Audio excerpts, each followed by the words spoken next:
I started training. I did it to play football because I wanted to be the best. And I did a couple competitions just for, my first competition I did just kind of for fun. I met this bodybuilder.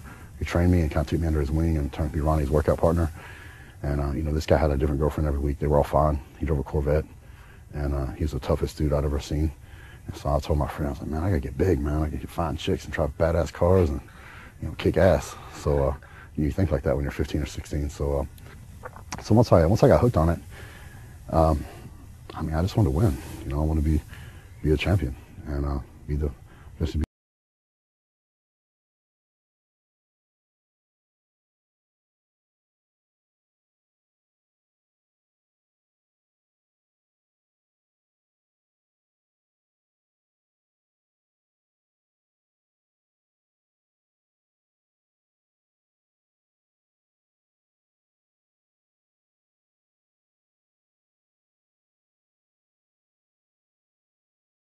So I worked out, and Brian, he never, to this day, he's never charged me a gym membership, and he took me in, and he's been a very positive influence on me, and especially when I was young. He's the ultimate. He's an awesome motivator, and he has the ability to see potential in people that sometimes they don't even see in themselves. And he sees that potential, and then he has the ability to bring it out and develop it. And he saw potential in me, just like he did with Ronnie, and he's trained me on and off for 20 years. So he's a truly gifted person. I always loved him. I loved his attitude. I like that hardcore pit bull mentality. Even as a young guy, he had a different look to him, very hard muscle. And I'm like, yeah, this kid's... I'm looking at this radar, and it's headed right for you. And I looked at him. I said, man, you want to run or you want us to keep training? I said, because if you leave, I'm going to keep training regardless if you leave or not, because I had a show too, Because I'm going to stay, So we took that old chin-up bar, and we took it outside. We just kept doing chin-ups. And I remember we used to have boards on the side of the building that I'd put over there that used to be old deadlift platforms, and they literally flew away like a kite. And we're like, well, look at this. We're like, dang, man. But we just kept working out. And, with that kind of mindset, I knew he was going to go a long way. And about 3 weeks later, he beat Jay Cutler at the Teen Nationals, for the overall. This was a very important trophy, the 1993 Teen Nationals. This is the overall trophy. I was in that show.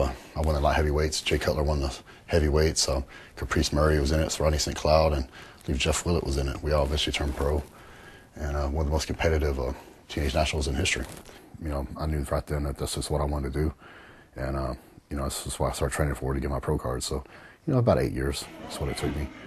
10 years total of competing, but 8 years of being serious about it with a goal of turning pro. And back then, the only person around here that had a pro card was Ronnie, and so I did what only one other person had done in this area. I remember I got back, and kind of all the excitement, everything kind of wears off, and no one called me. There was no contracts. There was no one throwing money at me. And I remember a few months afterwards thinking, man, I'm not any better off now than I was, a year ago, 2 years ago. And I'm still working, busting my butt, and still not paying off for me. I started thinking about it. I was like, you know what? Why would somebody, give me a contract? I haven't done anything. I won the Nationals, big deal. Every pro on the circuits won their national championship or world championship. So, you have to distinguish yourself. So, yeah, you made it to the pros, but you're at the bottom of the list. You're a rookie. So I went back to work. I assessed my physique. I knew I needed to take some time off to bring my upper body up. And so that's what I did. I took a couple years off, and I trained like a madman. Nothing in my life has ever come easy. Nothing. And everything I ever got, man, I haven't had to work for it. I've had to bust my ass for it, fight, claw, and scratch my way to get it. But that being said, everything I've ever wanted, I've gotten.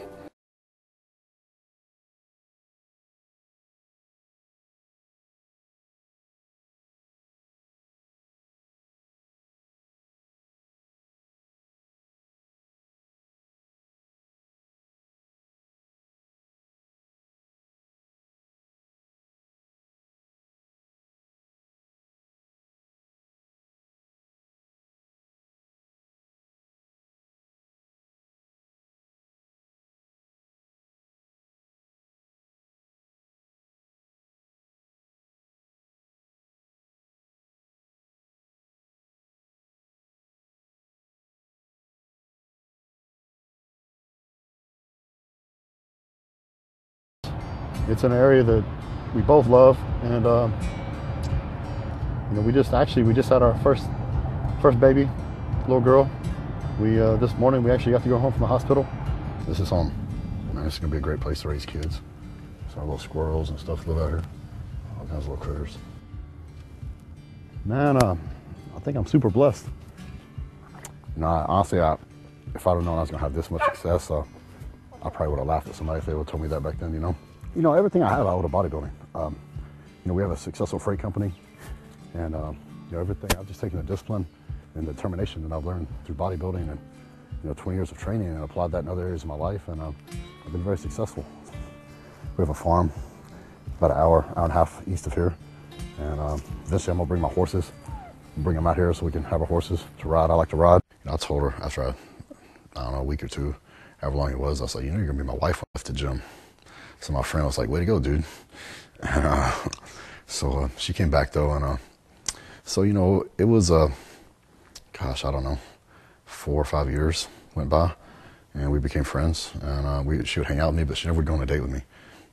I kept telling her, I was like, maybe just go out with me once. I said, you'll throw rocks at those other guys, and that'll be it. So finally, I think 5 years or something like that, and she went out with me, and 3 months later we were married. I was cleaning her off in the delivery room with the nurses, and I picked her up and held her for the first time. It changes everything. I heard people say that, and some of my friends have had children. I'm like, yeah, man, whatever. I didn't even like babies, to tell you the truth. My best friend just had a baby 6-7 months ago, and I went to see him in the hospital, and I didn't want to hold her. I was like, don't touch this thing, and it's like a little critter. But when it's your own, man, it's different, and I don't ever want to put her down. It just it changes everything, man. It's the best day of my life. I'm thinking about somebody besides myself, I mean, not only do I have myself, but I have my wife and I have my family, to take care of. And so, she's by far the most important thing in my life. So, I think if anything, it'll make me better. When I was training today, I'm not just training for me or for Trish, it's training for her, because I've got to provide for her and be a good father.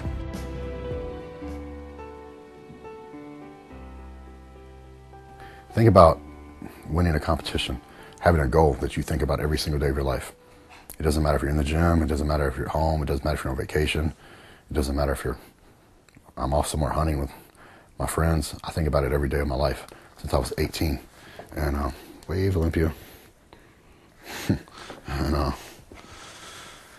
you think about something every day of your life, and then you finally get to the point where you're like, I can win this thing, and then you do win the Arnold.